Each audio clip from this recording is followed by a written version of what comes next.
Presiden Joko Widodo menghadiri sesi mengenai ekonomi dan kesehatan global pada hari pertama penyelenggaraan KTT G20 di La Novula, Roma, Italia pada 30 Oktober 2021. Dalam pidatonya, Presiden Joko Widodo mengajak semua negara untuk memperkuat arsitektur kesehatan global. Hal tersebut mencakup dana, vaksin, obat, alat kesehatan hingga tenaga kesehatan yang siap diterjunkan setiap saat untuk membantu negara yang mengalami krisis kesehatan. Selain ketahanan kesehatan dunia, Presiden Joko Widodo juga mendorong para pemimpin G20 untuk mempercepat pemulihan ekonomi global yang lebih kuat, inklusif, dan berkelanjutan. Kepala negara juga menghadiri side event mengenai dukungan usaha kecil dan menengah dan bisnis milik perempuan. Secara khusus, kepala negara diminta untuk menjadi pembicara dan memaparkan kebijakan keberpihakan pemerintah Republik Indonesia kepada UMKM dan peran perempuan dalam bisnis UMKM. Presiden menyebutkan, bagi Indonesia, UMKM adalah sendi utama perekonomian. Indonesia memiliki lebih dari 65 juta unit UMKM yang berkontribusi terhadap 61% perekonomian nasional. Di saat yang sama, 64% pelaku UMKM Indonesia adalah perempuan.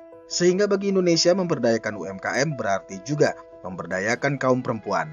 UMKM juga menunjukkan ketangguhan yang cukup tinggi di tengah krisis akibat pandemi.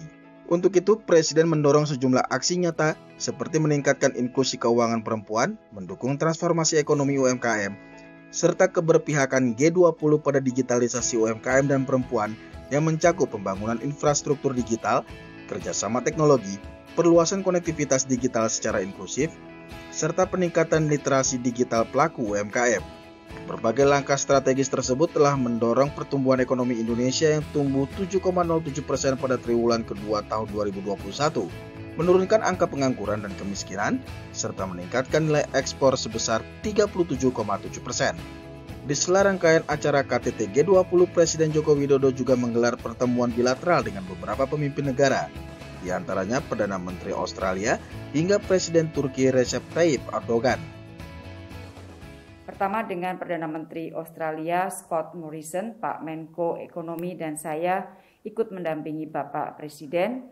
Beberapa hal yang dibahas di dalam pertemuan bilateral dengan Australia adalah mengenai rencana pembukaan perbatasan kedua negara, termasuk bagaimana kita mulai membahas kerjasama Vaccinated Travel Lane dan juga pengakuan sertifikasi vaksin.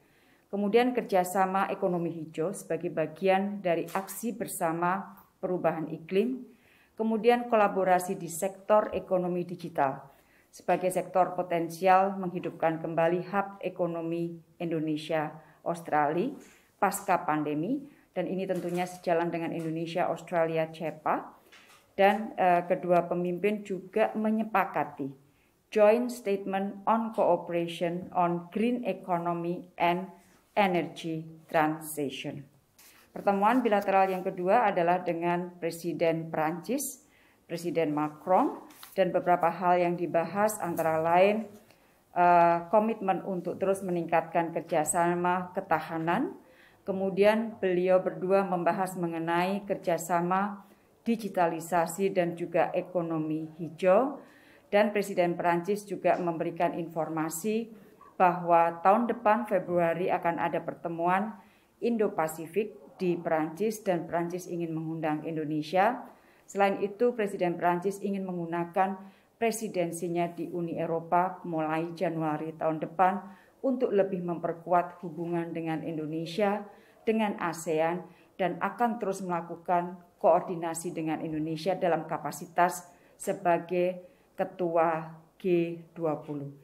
Dan Presiden berharap melalui bantuan Perancis, maka kita akan dapat mempercepat penyelesaian negosiasi Indonesia-EU CEPA. Sementara pertemuan yang ketiga adalah dengan Presiden Turki, yaitu Presiden Erdogan, yang antara lain membahas mengenai persiapan Presiden Turki untuk berkunjung ke Indonesia. Nah, beberapa hal yang dibahas untuk persiapan kunjungan antara lain upaya untuk mempercepat negosiasi Indonesia-Turki CEPA dan juga direncanakan akan di-launch sebuah mekanisme high-level dialogue antara Indonesia-Turki. Priscilia Claudia, Tim Liputan, The ITV.